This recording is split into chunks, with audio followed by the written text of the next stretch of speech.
Hi there, my first video in a while.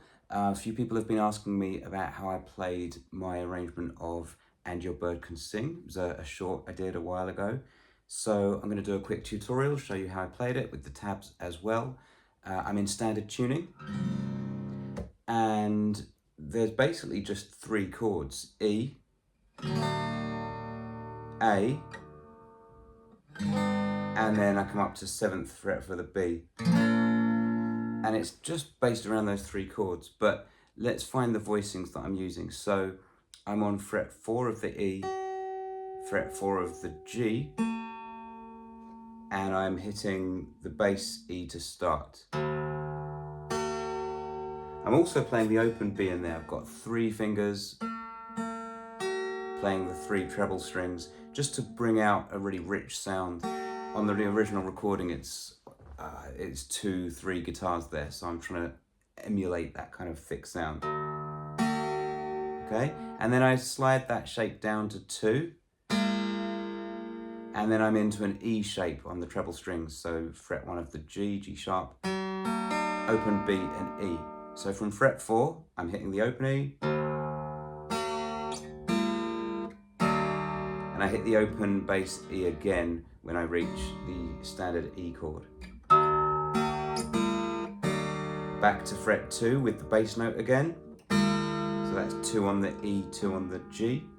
Back to fret 4, 2, and then back to that 1-0-0 shape on the G, B, and E. So let me put that bar together.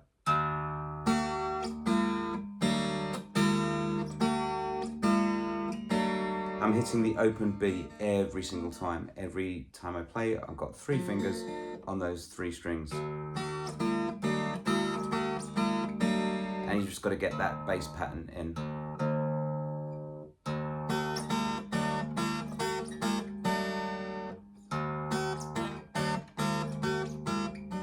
And then the other thing I did with that, this isn't on the tab, but I was sliding this around just to give it a bit more of a flow. So I slid from 2 into 4. I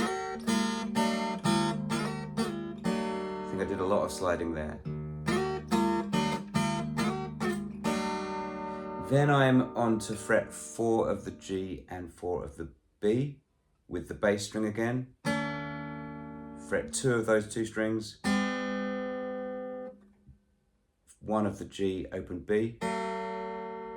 Now I'm on to 2 of the G, 4 of the D, and slide down to an E shape. And both of those have the E string on it again, that bass E.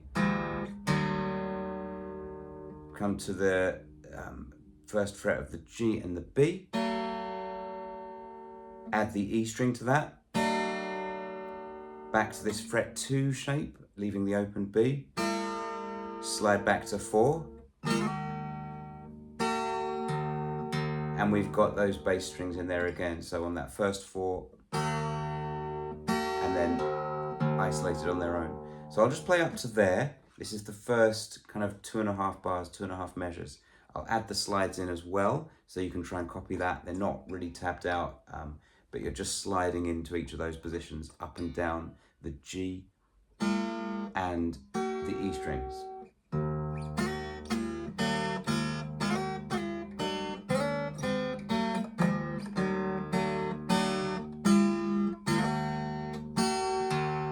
Now I hit the treble strings again, still on fret 4, and my little finger is going to do this hammer onto fret 5 of the E and pull off to get that little kind of flick, that little kind of trill thing. And then I'm releasing fret 4 of the E, but I've still got the B string and the B on fret 4 of the G. 2 and 4. Lift up to get back to the open strings, still with 4 of the B, 2 on the E, 4 on the E, back to 2, pull off on the E string, and 2 on the B with 4 on the G. So this is measure 4, the 4th fret of the G is there the whole time, okay? So I've got finger 3 there on fret 4. You've got the open strings above it with the bass string below it. Add 2 on the B, back to the open strings, 2 on the E, 4 on the E, 2 on the E, pull off, 2 on the B. Okay, remember that third finger staying there the whole time.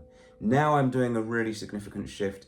I'm up to 6 on the G7 of the B with the open A string. So this is changing to our A chord. Add fret 4 on the E with the B string, still fretted at 7. Slide your first finger up to fret 5 of the E. And now, little finger adds to 7 on the E, still with the other strings fretted at 6 and 7. Bring the E string back to 5, both with the bass strings. So the A string on both of them. Back to 4 on the E, 7 and 6 on the G and the B, and then 6 and 5 on the B. So that middle finger is going to stay on the G at fret 6 the entire time for that measure.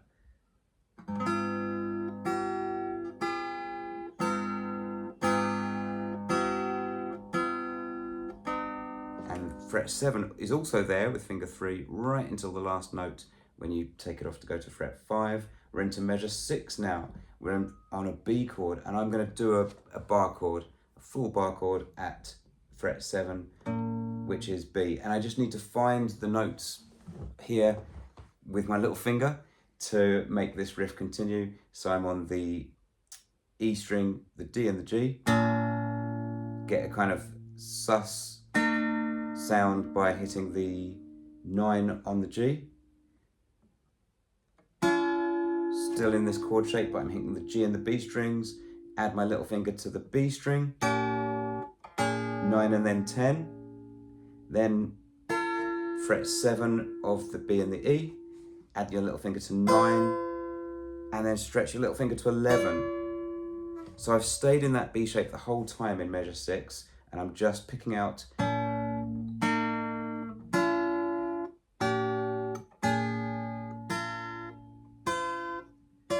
those notes that I need to get that riff going. And finally, I'm coming up to an E shape at fret 12. So I'm just fretting the treble strings here at 12, 12, 13. And I've got the same pattern on the bass string. Okay, so that's that E shape and that pattern on the bass string. Play the treble strings again. And I've got a hammer on at fret 14 on the E with that pull off. And then I'm just playing through 12 on the B, 13 on the G, 14 on the D, and finish with the 2 E's. That last measure. So that part at fret 12.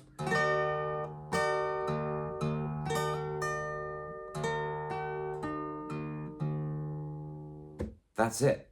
I've given you probably more detail than you need. You could probably look at the tabs as we go, pause it, find where to put your fingers. If there's any issues with where my little finger was going, you might need to slow the video down. But it's basically just an E chord down here.